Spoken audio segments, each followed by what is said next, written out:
Hey guys, मैं आपकी friend Ishika आ चुकी हूँ नेहा एंड कनिष्का की लव स्टोरी का पार्ट 14 लेकर के। तो आई होप कि आप सभी इस स्टोरी को काफ़ी इन्जॉय कर रहे होंगे। और अगर आप इसे इन्जॉय कर रहे हैं तो गाइस चैनल को ज़रूर सब्सक्राइब कर दें और साथ ही बेल आइकॉन ज़रूर प्रेस कर दें, जिससे आपको मेरी वीडियो की अपडेट मिलती रहे और आपको नई नई स्टोरी सुनने का मौका मिलता रहे। साथ ही साथ आप वीडियो को लाइक एंड शेयर करके कमेंट्स कर दिया करें, क्योंकि आपके कमेंट्स मेरे सबसे फेवरेट पार्ट हैं और मैं हर एक इंसान के एक एक कमेंट्स को पढ़ती हूँ और उन चीज़ों पे जो भी ध्यान देने वाला होता है ध्यान देती हूँ।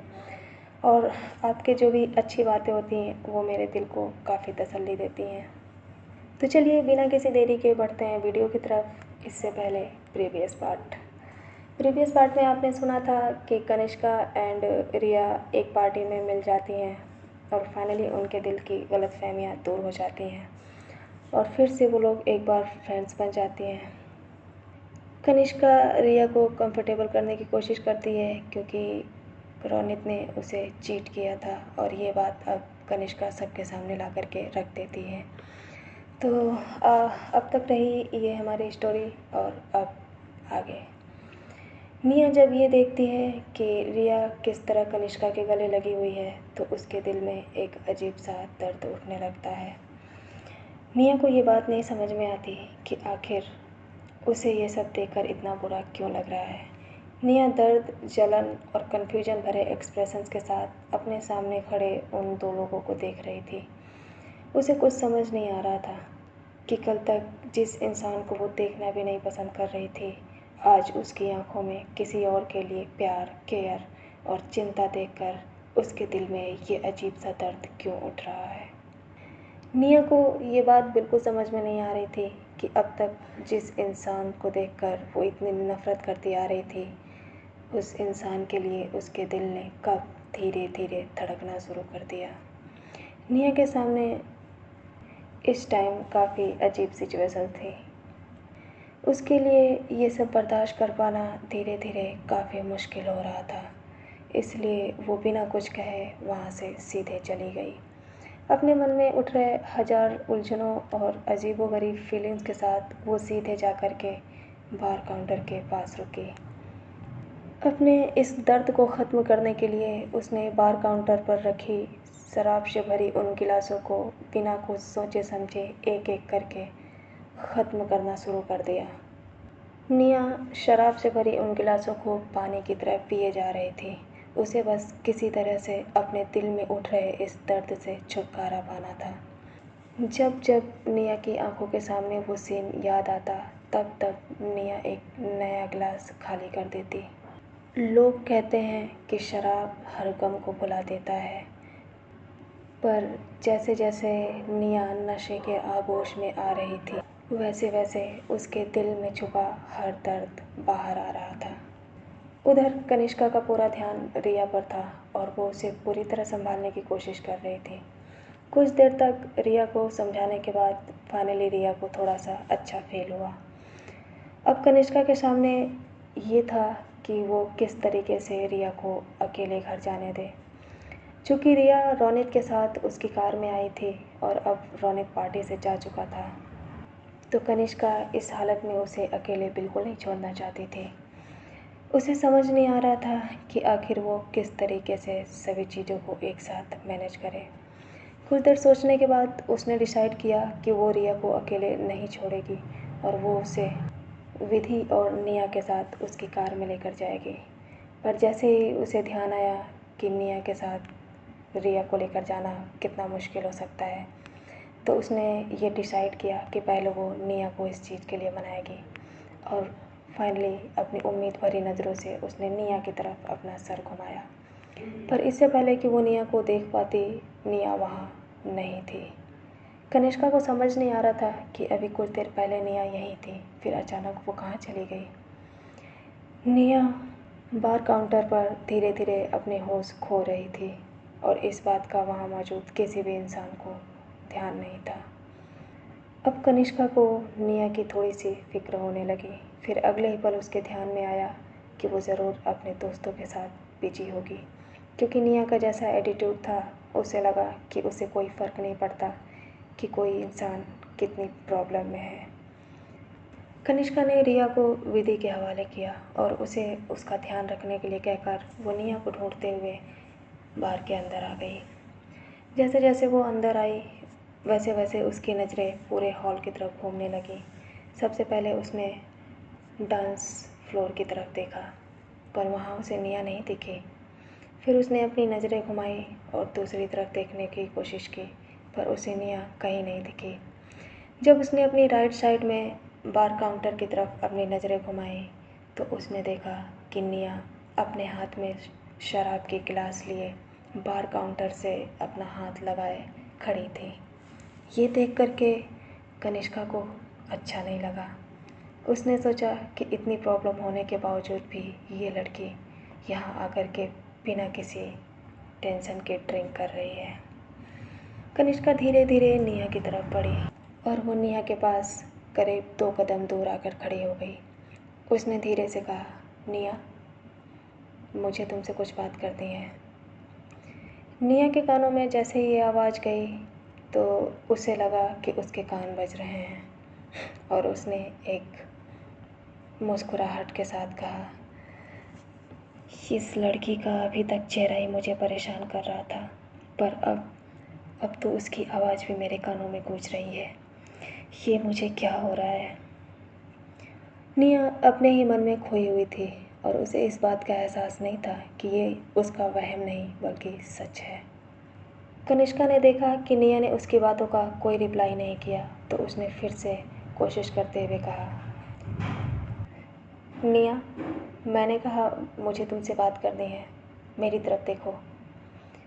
निया के कानों में जब दोबारा से ये आवाज़ गई तो उसने अपनी नशीली और मदहोश आंखों से धीरे से उस आवाज़ की तरफ देखा और जब उसने देखा कि उसके सामने कौन खड़ा था तो उसने सोचा कि ये उसका वहम है और उसने बड़बड़ाते हुए कहा, मुझे हर जगह इसी का चेहरा क्यों दिख रहा है, आखिर मैं इससे पीछा कैसे छुड़ाऊँ।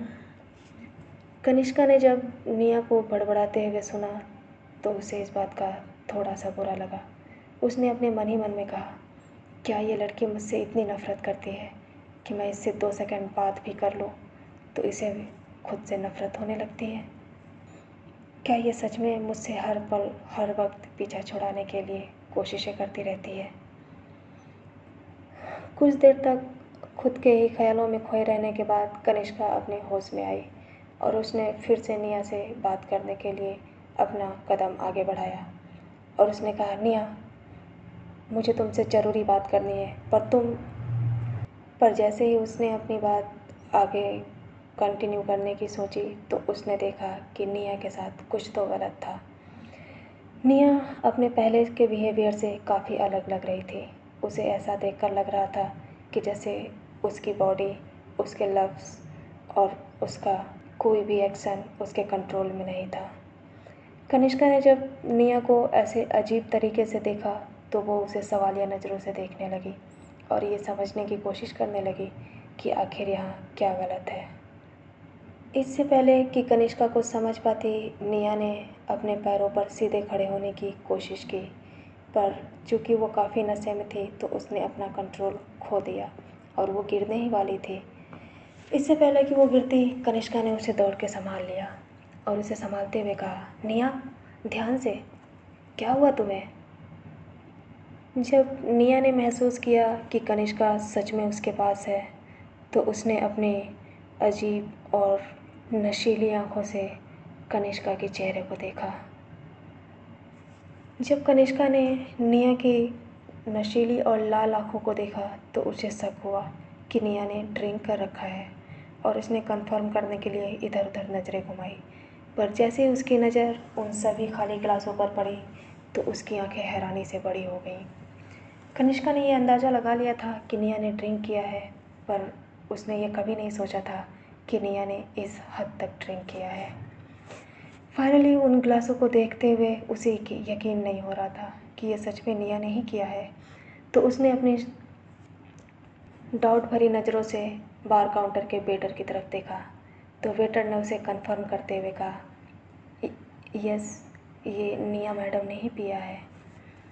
ये सुन कर के निया हैरान रह गई।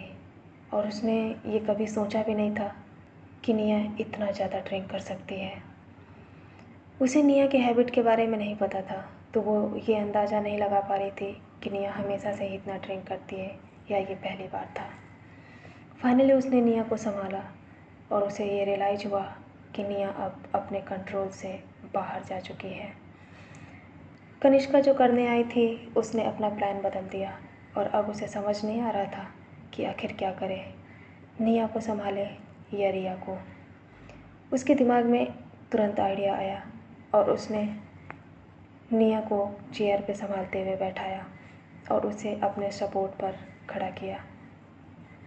उसने अपना फ़ोन निकाला और कैब बुक की। कुछ देर के बाद कैब नाइट क्लब के बाहर आ गई। रिया और विधि जैसे ही कनिष्का के पास आई तो उन्होंने निया को इस हालत में देखकर शॉक्ड लगते हुए पूछा, कनिष्का, क्या हुआ निया को? ये ऐसे क्यों बैठी हुई है? विधि ने चिंता करते हुए पूछा। कनिष्का ने उसे तसल्ली देते हुए कहा, कुछ नहीं, इसने थोड़ा सा ड्रिंक कर लिया है, मैं देखती हूँ। मैंने कैब बुला दिया है, तुम दोनों घर निकल जाओ और विधि, तुम रिया के साथ ही आज रुकना और उसका ध्यान रखना। विधि ने कनिष्का की बातें सुनी और हामी में सर हिला दिया। उसने इस बात का कोई भी विरोध नहीं किया और वो चुपचाप रिया के साथ जाने के लिए रेडी हो गई। कुछ देर में रिया विधि दोनों कैब से घर के लिए निकल गई और कनिष्का निया को संभालते हुए घर ले जाने की कोशिश करने लगी।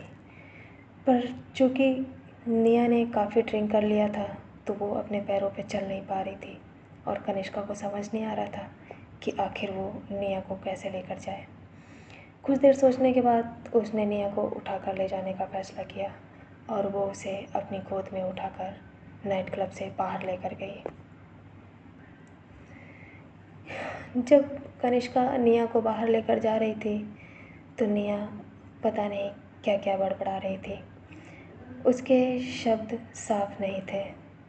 कनिष्का को समझ नहीं आ रहा था कि आखिर निया ने इतनी ज़्यादा ड्रिंक क्यों की है।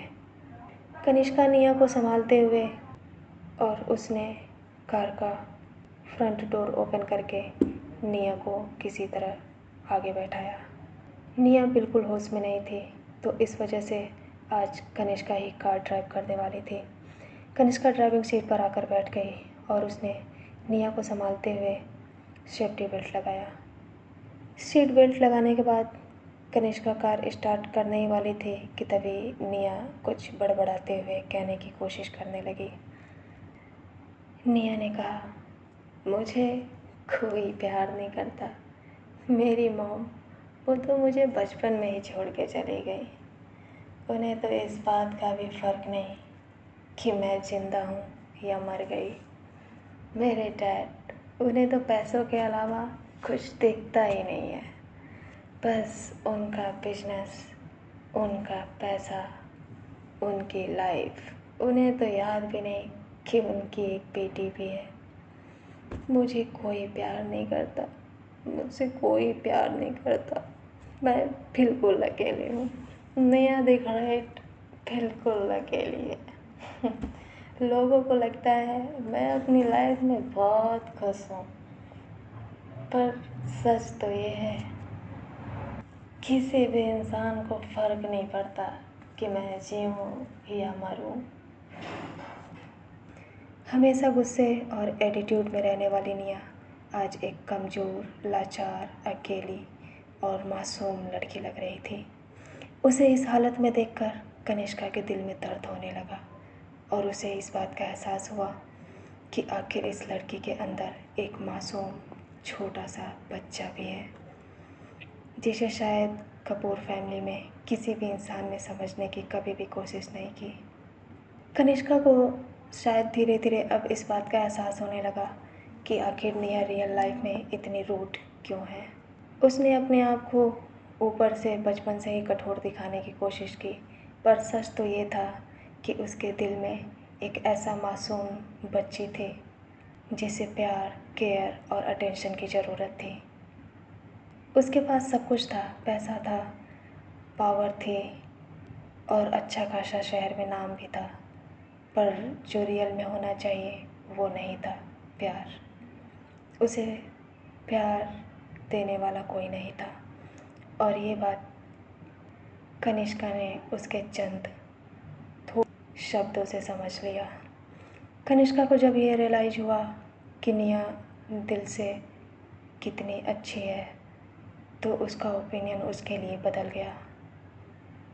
कनिष्का ने ये कंफर्म करने के लिए निया को आवाज़ लगाई कि वो ठीक है या नहीं, और उसने धीरे से कहा, निया। पर निया ने कनिष्का की बातों का कोई जवाब नहीं दिया, क्योंकि वो सो चुकी थी। इस टाइम पे कनिष्का के चेहरे पे हमेशा वो खड़ूस और अकड़ूपन वाला जो एटीट्यूड था वो कहीं गायब हो गया था, और इस समय उसकी आंखों में एक अजीब सी नरमी थी, जो बड़े प्यार से अजीब नज़रों से निया को देख रही थी। निया शीट पर अपना सर लगाए बड़े ही बेफिक्री से सो रही थी। निया को इस तरह देख कनिष्का को पता नहीं क्यों एक अजीब सा दर्द का एहसास हुआ, और वो आगे बढ़ी और उसने निया के सीट बेल्ट को खोल दिया और उसे अपनी तरफ खींच लिया। कनिष्का ने अपनी बाहों का सहारा देते हुए अपने से लगा लिया और उसने कार स्टार्ट कर दी। पता नहीं क्यों, पर वो उसे इस तरीके से देख करके बर्दाश्त नहीं कर पा रही थी। कनिष्का एक हाथ से कार ड्राइव कर रही थी और एक हाथ से निया को संभाले हुए थी। उसे समझ नहीं आ रहा था कि आखिर वो ऐसा क्यों कर रही है।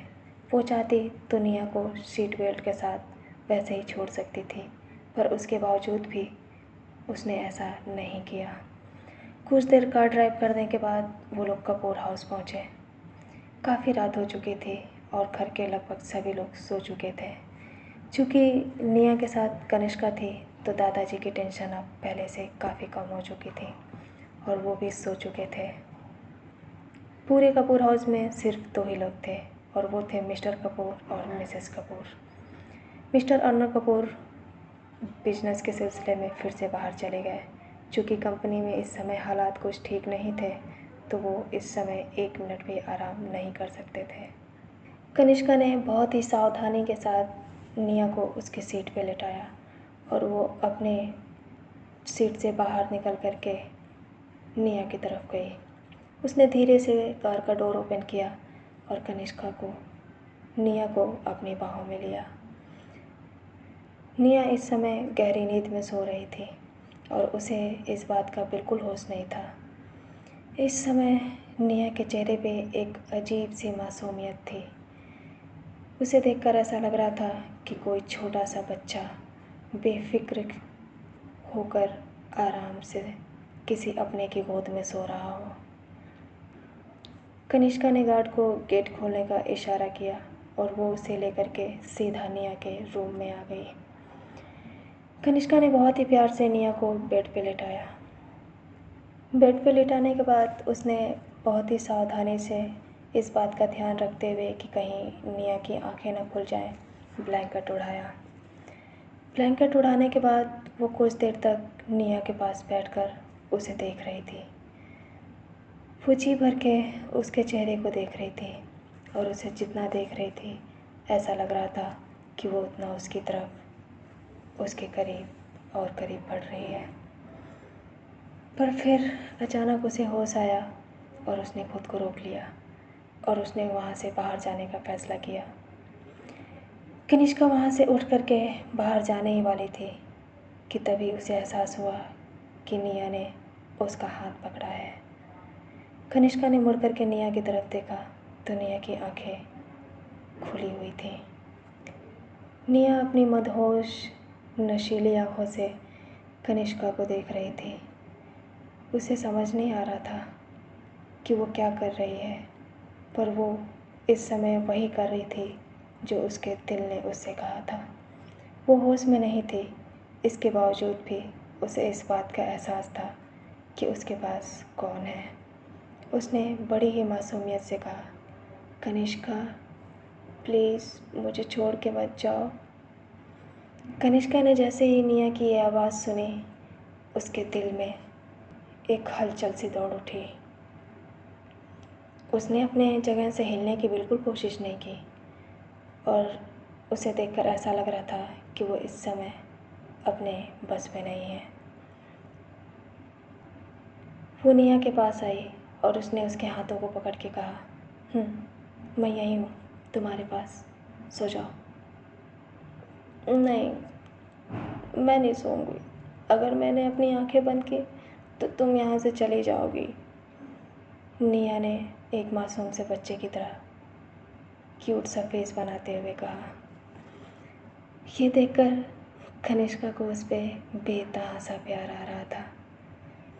उसने अचानक से रियलाइज किया कि उसने इस निया को तो कभी नहीं देखा।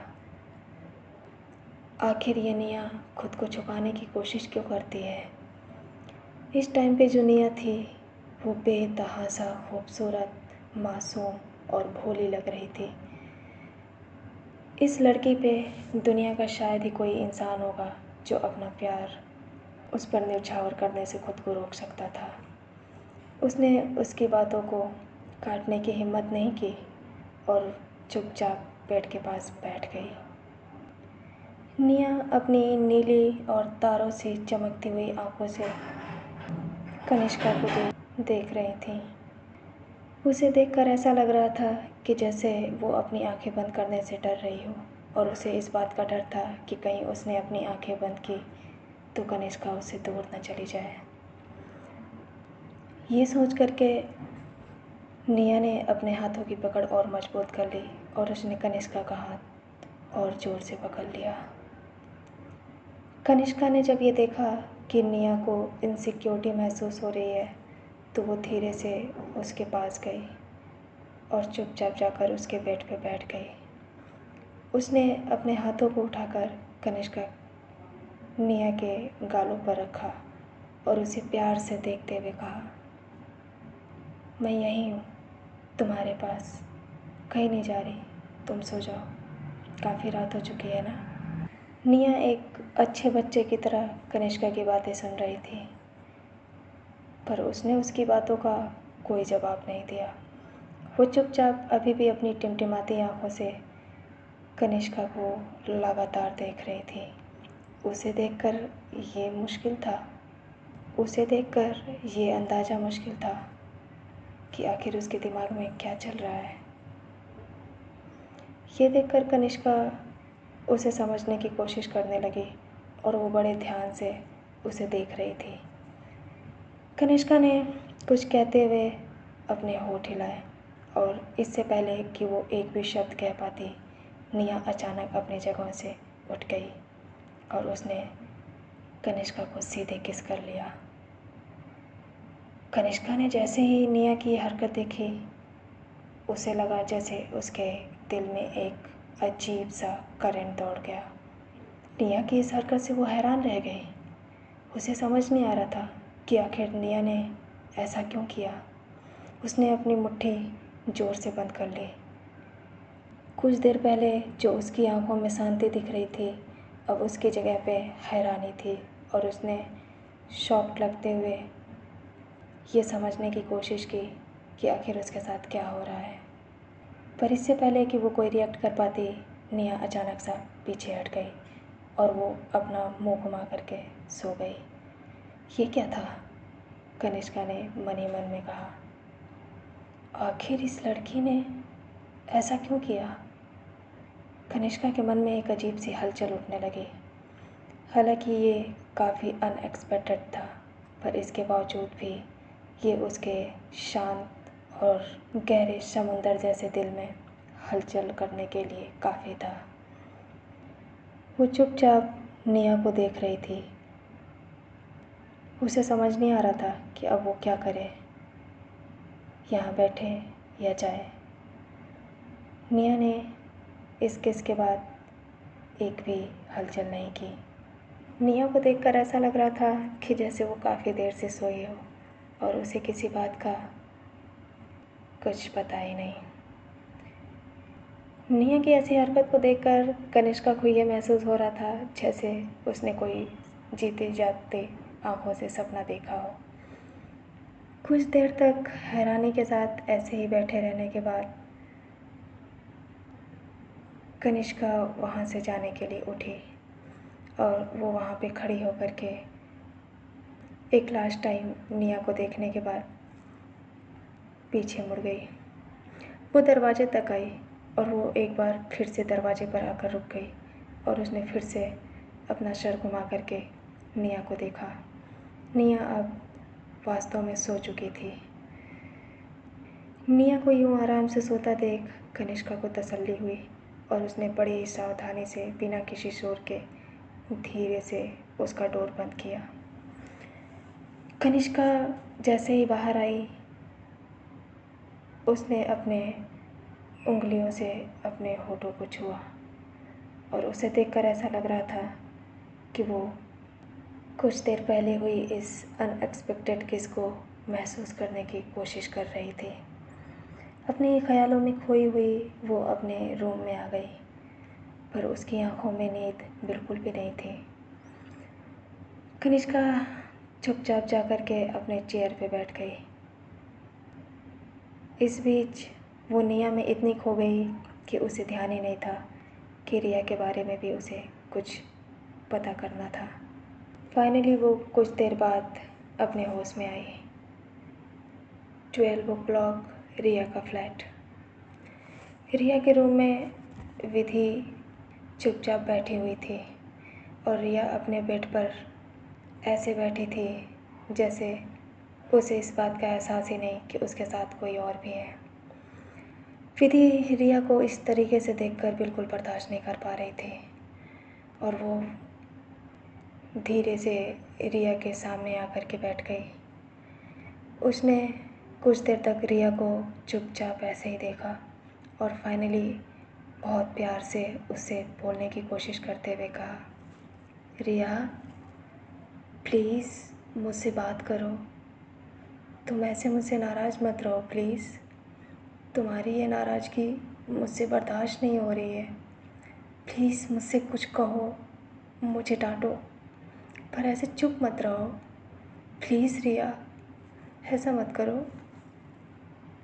तुम्हारे अंदर जो भी है प्लीज़ वो सारी बातें मुझसे कह दो। मुझे डांटो, मुझसे नाराज़ हो, पर प्लीज़ मुझे ऐसे इग्नोर मत करो। मुझे ये तुम्हारी इग्नोरेंस बर्दाश्त नहीं हो रही है। रिया प्लीज़ कुछ तो कहो। रिया जब से फ्लैट में आई थी उसने विधि से एक बार भी बात नहीं किया, मानो वो इस बात से नाराज़ थी कि विधि उससे आज तक बहुत कुछ छुपाती आ रही थी। और सबसे बड़ी ये बात थी कि जिस इंसान ने उसके साथ ऐसा किया वो विधि का भाई था। अब रिया समझ नहीं पा रही थी कि उसे विधि के साथ क्या करना चाहिए और कैसे वो उसे हैंडल करे। फाइनली रिया ने अपनी नज़रें विधि की तरफ उठा करके देखा। विधि ने जब ये देखा कि रिया उसकी बातों पे थोड़ा रिएक्ट कर रही है तो उसे एहसास हुआ कि शायद अभी थोड़ी सी उम्मीद बाकी है। विधि पूरे रास्ते भर यही सोचती आ रही थी कि कहीं वो इसके बाद रिया को खो न दे और इसी बात से उसका दिल अभी भी बैठा जा रहा था। रिया की चुप्पी उसके लिए बहुत मुश्किलें खड़ी कर रही थी और वो बस उम्मीद कर रही थी कि रिया उससे डांटे, बोले, कुछ भी कहे, पर कहे, ऐसे चुप ना रहे। कम से कम रिया अपनी भड़ास निकालने के बाद शायद वो उसे माफ़ कर दे और वो अपनी दोस्ती उसके साथ ना तोड़े। रिया अपनी खाली नज़रों से विधि की तरफ देख रही थी। उसे समझ नहीं आ रहा था कि वो क्या कहे। रिया काफ़ी देर तक चुप रही। अब उसकी चुप्पी विधि के लिए बहुत मुश्किल होती जा रही थी। उसने बहुत ही लाचार लगते हुए रिया से कहा, रिया प्लीज़ मुझे ऐसे मत देखो, प्लीज़ कुछ तो कहो, मुझ पे गुस्सा करो, पर ऐसे चुप मत रहो। ये तुम्हारी चुप्पी मुझसे बर्दाश्त नहीं हो रही है, मैं इसे बर्दाश्त नहीं कर पाऊँगी। प्लीज़ रिया प्लीज़ कुछ तो कहो। ये कह कर के विधि की आंखों में आंसू आने लगे और उसे देखकर ऐसा लग रहा था कि वो कभी भी टूट के बिखर सकती है। रिया ने जब ये देखा तो उसे विधि के लिए बुरा लगने लगा। उसे इस बात का एहसास हुआ कि उसने रोनित को चूज़ करने में गलती कर दी थी, पर अब अगर उसने विधि से मुंह फेरा तो वो फिर से एक बार लोगों को समझने में बहुत बड़ी भूल कर देगी। फाइनली उसने रिएक्ट किया पर उसके मुंह से एक भी शब्द नहीं निकला और उसने सीधे विधि को अपने गले से लगा लिया। जैसे ही रिया ने विधि को गले से लगाया तो विधि के दिल को एक सुकून सा मिला और वो उसे गले लगा करके फूट फूट कर रोने लगी। वो दोनों काफ़ी दुखी थी और दोनों को देखकर लग रहा था कि दोनों के दिल का दर्द एक ही बराबर था। रिया ने विधि को कस के गले लगाते हुए कहा, I am sorry, I am so sorry Vidhi, I am so sorry. मैं तुमसे जानबूझकर दूर नहीं रहना चाहती, बस मुझे समझ नहीं आ रहा था कि मैं इस सिचुएशन को कैसे डील करूं। प्लीज़ मुझे गलत मत समझो। I really. ये कहकर रिया चुप हो गई। उसे अचानक एहसास हुआ कि वो क्या कहने वाली थी। उसे समझ नहीं आ रहा था कि आखिर उसे किस बात का दुख हो रहा है। रोनित ने उसे चीट किया इस बात का कि उसने रिया को इतनी देर तक दर्द में रखा, इस बात का। उसे मुझसे निकलने वाला था, आई रियली लाइक यू। रिया को जब इस बात का एहसास हुआ तो वो मन ही मन काफ़ी हैरान लगने लगी। ये क्या कहने वाली थी? मैं ऐसा कैसे? रिया अपनी ही फीलिंग्स को अपने ही शब्दों में बयान नहीं कर पा रही थी कि वो इस समय कैसा महसूस कर रही थी। बस वो इस समय विधि को गले लगा करके चुपचाप बैठी रही। विधि इतना अपसेट थी कि उसने रिया के इस आधे अधूरे शब्दों की तरफ ध्यान नहीं दिया और उसे तो बस इसी बात की खुशी थी कि फाइनली रिया अब भी उसके साथ है, अब भी उसके पास है और शायद आगे भी रहेगी।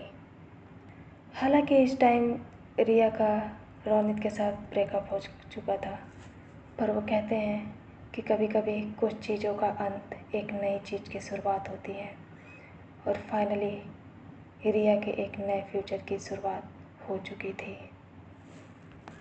तो इसी के साथ मैं आपकी फ्रेंड इश्का लेती हूँ विदा। मिलते हैं नेक्स्ट एपिसोड में।